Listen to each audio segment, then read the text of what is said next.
आज ज़रा मरकज़ के ज़ेर इंतज़ाम लद्दाख की करते हैं, क्योंकि लद्दाख में लगातार एहतजाज जो चल रहा है वो ज़ोर पकड़ता जा रहा है और लगातार जो KDA हो या अपेक्स बॉडी हो या जो सोनम वांगचुक जो वहाँ पे है, लगातार उनकी डिमांड है कि लद्दाख को एक तो मुकम्मल रियासत का दर्जा दिया जाए, साथ ही साथ जो छठे शेड्यूल में लद्दाख को छठे शेड्यूल 6th शेड्यूल जो है वो उनको दिया जाए। और इस हवाले से जो लगातार उनकी तरफ से हड़ताल जो है वो जारी है और 3 रोज़ा भूख हड़ताल जो चल रही है, कल से वो शुरू हुई, आज उसका दूसरा दिन है और हुसैनी पार्क में ये भूख हड़ताल जो है 26 मार्च तक लगातार जारी रहेगी। इधर जो सोनम वांगचुक है समाजी कारकुन और उनकी भी भूख हड़ताल लगातार जारी और उनकी भूख हड़ताल का 20वां दिन है, वो भी लगातार भूख हड़ताल पर है और लगातार मुतालबा किया जा रहा है कि एक तो रियासत का दर्जा दिया जाए, साथ ही साथ 6th शेड्यूल की मांग भी तेज़ हो रही है। नाजरीन, हुसैनी पार्क करगिल के अंदर जो कल से शुरू हुआ 3 रोज़े यानी कि कल आज 25 तारीख है, आज दूसरा दिन है भूख हड़ताल का। कल 26 मार्च है और कल इसका तीसरा और आखिरी दिन है। करगिल डेमोक्रेटिक अलायंस की जानिब से भूख हड़ताल की कॉल दी गई है और भूख हड़ताल के दौरान वहाँ पर बैठे लोगों उसमें सजाद करगिली हैं, असगर करबलाई, वो भी इसमें मौजूद थे। तो जब उन्होंने गुलिस्तान न्यूज़ के साथ बात की, उनका मानना था कि सरकार के साथ वजारत दाखिला के साथ उनकी बातचीत भी हुई, नुमाइंदों की बातचीत भी हुई, लेकिन जितनी भी बार बातचीत हुई है बेनतीजा साबित हुई है। और जो इनके मुतालबात है लद्दाख को रियासत का दर्जा, 6th शेड्यूल और उसके साथ साथ ही जो नौकरियों का जो जॉब प्रोटेक्शन है, लैंड प्रोटेक्शन है, उनकी मांग है। उसके साथ साथ ही अलग से लोकसभा राज्यसभा सीट लद्दाख लेह और करगिल के लिए, और उसके साथ साथ ही उनकी जो डिमांड है वो कहीं ना कहीं 2019 जब मरकज़ जो UT अलग अलग हुई हैं, जम्मू कश्मीर और उसके साथ लद्दाख को UTs में तब्दील किया गया है और उसके बाद ही लद्दाख के लोगों की ये डिमांड बढ़ती रही और लगातार वो एहतजाज कर रहे हैं। और दूसरी तरफ से जहां करगिल के अंदर कल हमने देखा तो दूसरी तरफ से लेह के अंदर भी सोनम वांगचुक का जो आज 20वां दिन है भूख हड़ताल का, उसके साथ साथ ही उन्हें उनकी भी हिमायत हासिल है।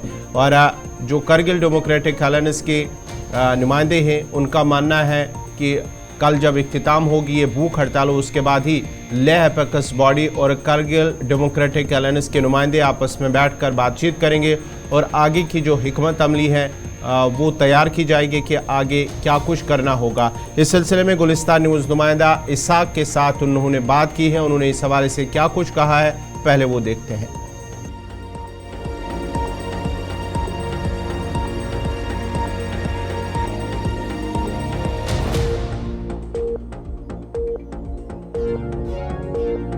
से जानते हैं, जब से KDA और अपेक्स बॉडी बनी है,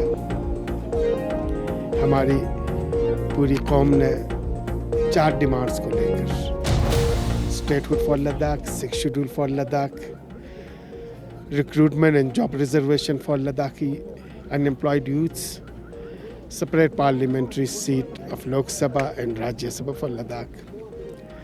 तो हमारे KDA की किसी भी क़यादत ने और कभी हमने नहीं कहा कि हमें 6th शेड्यूल नहीं चाहिए। आप जानते हैं स्टेटहुड में पब्लिक रिप्रेजेंटेशंस होती है। स्टेटहुड आपको मिले तो आपके पास लेजिस्लेशन पावर आती है, एग्जीक्यूशंस पावर आता है, फाइनेंशियल पावर्स आ जाती है और कुछ सब्जेक्ट्स हैं जो स्टेट सब्जेक्ट्स हैं जो स्टेट असेंबली के पास आ जाती है। सबसे पहले आपका बहुत बहुत शुक्रिया। ये हमारी जो लड़ाई है ये लद्दाख की लड़ाई है। 6th शेड्यूल की डिमांड, स्टेटहुड की डिमांड, ये पूरे लद्दाख के आवाम की डिमांड है। इसमें कांग्रेस नहीं, BJP नहीं, NC नहीं, सभी लोगों को हम वेलकम कर रहे हैं। BJP के लोग भी आएँ और 6th शेड्यूल के ऊपर बात करें, स्टेटहुड के ऊपर बात करें और वो भी इसमें शामिल हो जाएं, हम वेलकम करेंगे। तो दूर बैठ के ताने कसने से तो जाहिर सी बात है जो हमारी अवामी जद्दोजहद है वो कमज़ोर ही होगी। तो आप जहाँ वैक्यूम रखेंगे, जगह खाली रखेंगे, वहाँ दूसरा तो आएगा। ऐसा नहीं है कि BJP नहीं आए तो कांग्रेस वाले नहीं आएंगे, NC वाले नहीं आएंगे, आम आदमी वाले नहीं आएंगे, दूसरे ABC जो भी पार्टीज़ वो नहीं आएंगे, ऐसा तो नहीं हो सकता है। मैं उम्मीद करूँगा कि BJP वाले दूर बैठ के तंज और तनकीद करने के बजाय वो इसका हिस्सा बनेंगे और लद्दाख की आवाम को मिलकर उठाएंगे। मैं ये चाहता हूँ उनसे कि वो करें। पहली तो चीज़ ये है कि 6 शेड्यूल न देने का क्या कारण है वो सरकार तो बताए, क्योंकि 6 शेड्यूल ट्राइबल लोगों के लिए बनाया हुआ आर्टिकल 244(2) में जो 6 शेड्यूल का प्रोविज़न है वो ट्राइबल्स के लिए है। हमारी मोर देन 90% पॉपुलेशन ट्राइबल है और ट्राइबल स्टेटस मिलने के बाद 6 शेड्यूल के अंदर जो सेंटर के बहुत सारे ऐसे प्रोविज़न्स है जो लद्दाख में लोगों को लद्दाख में इम्प्लीमेंट भी नहीं होंगे और यहाँ लोग जो है वो लेजिस्लेशन कर सकते हैं। बहुत सारे कानून जो हमारे ADCs है, ADCs को एम्पावर किया जाएगा, तो ये तो फ़ायदा है, लद्दाख के लिए फ़ायदा है और पूरे ट्राइबल एरियाज़ के लिए बनाया गया है। हमारे 4 ऑलरेडी जो स्टेट्स है, असम है, मेघालय है, मिज़ोरम है, त्रिपुरा है, इसमें ऑलरेडी शेड्यूल 6 दिया गया है, तो लद्दाख को न देने की क्या वजह है। वैसे भी आपको मालूम है कि अर्जुन मुंडा जी की क़यादत में शेड्यूल ट्राइब कमीशन ने ऑलरेडी जो पार्लियामेंट्री कमेटी को रिकमेंड किया है कि